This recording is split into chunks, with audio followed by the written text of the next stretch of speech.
It's time for the morning announcements, and I'm Miss Dotson. I'm Mrs. Corbett. And I'm Mrs. Finch. And we are here with the information that is important to you.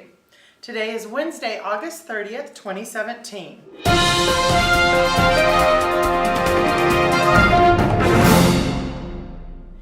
You guys have been doing really good. We're seeing some great things in the hall. Keep up the good work.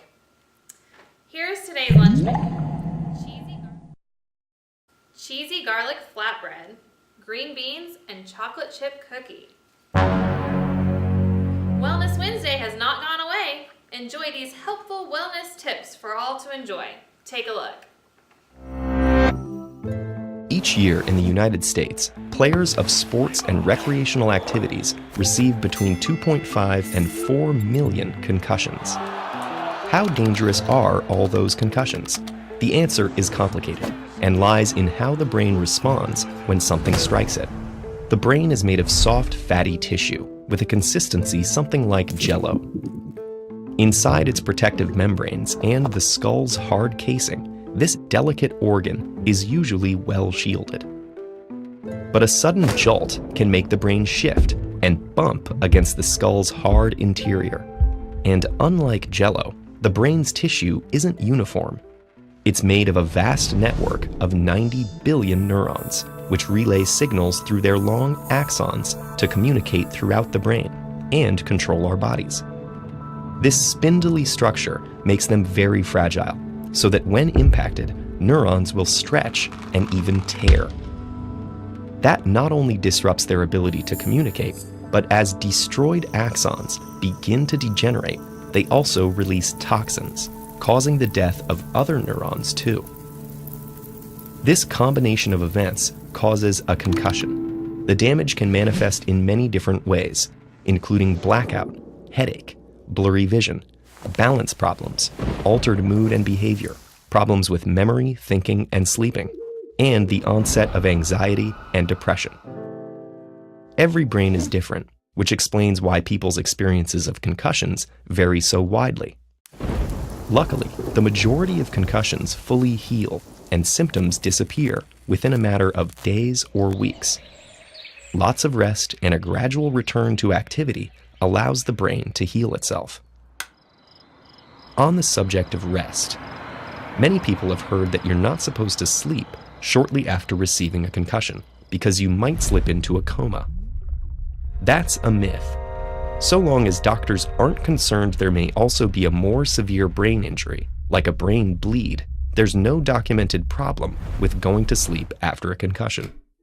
Sometimes, victims of concussion can experience something called post-concussion syndrome, or PCS.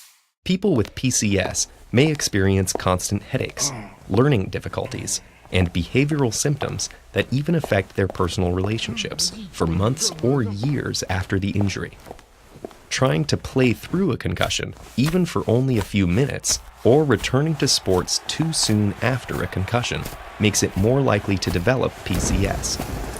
In some cases, a concussion can be hard to diagnose because the symptoms unfold slowly over time. That's often true of subconcussive impacts, which result from lower impact jolts to the head than those that cause concussions. This category of injury doesn't cause noticeable symptoms right away, but can lead to severe degenerative brain diseases over time, if it happens repeatedly. Take soccer players, who are known for repeatedly heading soccer balls. Using a technique called diffusion tensor imaging, we're beginning to find out what effect that has on the brain. This method allows scientists to find large axon bundles and see how milder blows might alter them structurally. In 2013, researchers using this technique discovered that athletes who had headed the ball the most, about 1,800 times a year, had damaged the structural integrity of their axon bundles.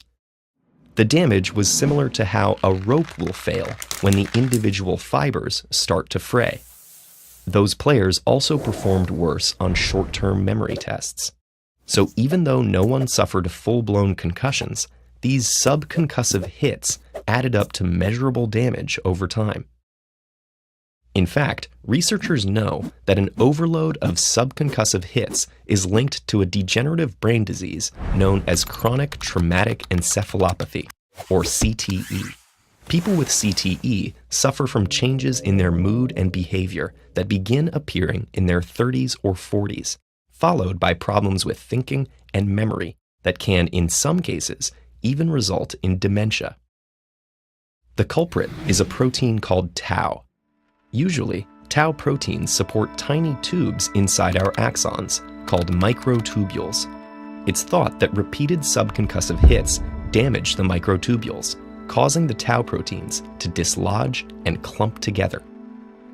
The clumps disrupt transport and communication along the neuron and drive the breakdown of connections within the brain.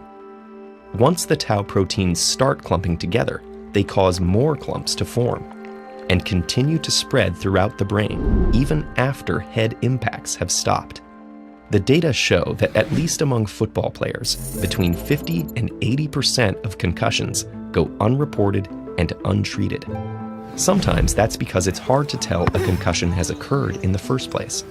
But it's also often due to pressure or a desire to keep going despite the fact that something's wrong. This doesn't just undermine recovery, it's also dangerous. Our brains aren't invincible. They still need us to shield them from harm and help them undo damage once it's been done. 6th grade girls, are you interested in going to the Women's in Science Conference? If so, come talk to me or Miss Fowler. That is all we have for today. Tune in tomorrow for more news and updates. Please stand for the Pledge of Allegiance and remain standing for a moment of silence. I pledge allegiance to the flag of the United States of America and to the republic for which it stands, one nation, under God, indivisible, with liberty and justice for all.